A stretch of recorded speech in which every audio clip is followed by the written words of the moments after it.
नमस्कार दोस्तों, मेरा नाम है टैक्स आचार्य सिड जे। मैं एक चार्टेड अकाउंटेंट हूं और आज आपसे बात करने वाला हूं कि क्या आपकी टर्नओवर मात्र 5,000 रुपए होगी तो भी आपको जीएसटी रजिस्ट्रेशन लेना मैंडेटरी हो सकता है। हाँ तो दोस्तों, टर्नओवर की लिमिट तो आपको पता है कि 40 लाख रुपए से ऊपर या 20 लाख रुपए से ऊपर अगर आपकी गुड्स की टर्नओवर की लिमिट हो जाती है तो आपको जीएसटी रजिस्ट्रेशन लेना मैंडेटरी होता है। वहीं सर्विसेज के लिए यह लिमिट 20 लाख रुपए और स्पेसिफाइड स्टेट्स के लिए 10 लाख रुपए होती है। लेकिन अगर आपको इंटर स्टेट सप्लाईज करना हो, यानी कि आप मध्य प्रदेश में बैठे हुए हैं, आपको उत्तर प्रदेश के बनारस में अपना गुड्स सप्लाई करना है, तो वैसे केस में टर्नओवर की लिमिट नहीं देखी जाएगी, आपको जीएसटी रजिस्ट्रेशन लेना मैंडेटरी हो जाएगा।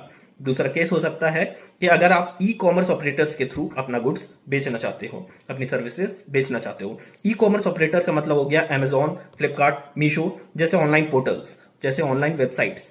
इनके थ्रू अगर आप अपना सामान बेचना चाहते हो तो वैसे केस में आपको जीएसटी रजिस्ट्रेशन लेना मैंडेटरी होता है। और ये जीएसटी रजिस्ट्रेशन लेना मैंडेटरी नहीं होगा अगर इनके थ्रू आप सिर्फ इंट्रा स्टेट यानी कि विद इन स्टेट सप्लाईज करते हो। तीसरा केस हो सकता है रिवर्स चार्ज मैकेनिज्म अगर आपके ऊपर अप्लाई हो रहा है। अगर आपके ऊपर रिवर्स चार्ज मैकेनिज्म अप्लाई हो रहा है, यानी आप कोई ऐसी सर्विसेज ले रहे हो जिसमें आपको रिवर्स चार्ज के अंदर टैक्स पे करना है, example legal services, cab services, ऐसी सर्विसेज आप ले रहे हो जिसमें रिवर्स चार्ज के अंदर आपको टैक्स जमा करना है, तो भी आपको जीएसटी रजिस्ट्रेशन लेना मैंडेटरी हो जाएगा, टर्नओवर की लिमिट नहीं देखी जाएगी।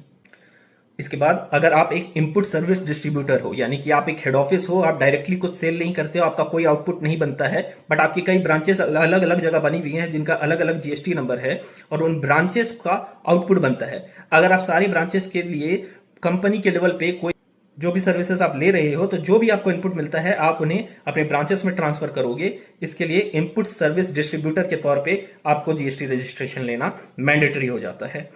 आखिरी ऐसा केस हो सकता है OIDAR की सर्विसेज। OIDAR का मतलब होता है ऑनलाइन डेटा से रिलेटेड सर्विसेज। मतलब अगर इंडिया से बाहर की कोई कंपनी इंडिया की किसी अनरजिस्टर्ड पर्सन को ऑनलाइन में डेटा, क्लाउड सर्विसेज, ऐसी कोई भी सर्विसेज प्रोवाइड कर रही है तो उन्हें भी जीएसटी रजिस्ट्रेशन लेना मैंडेटरी हो जाता है। आशा करता हूं कि आपको मेरी ये जानकारी अच्छी लगी होगी। अगर आपको ये जानकारी अच्छी लगी तो आप चैनल को सब्सक्राइब करें और वीडियो को लाइक करें। Thank you.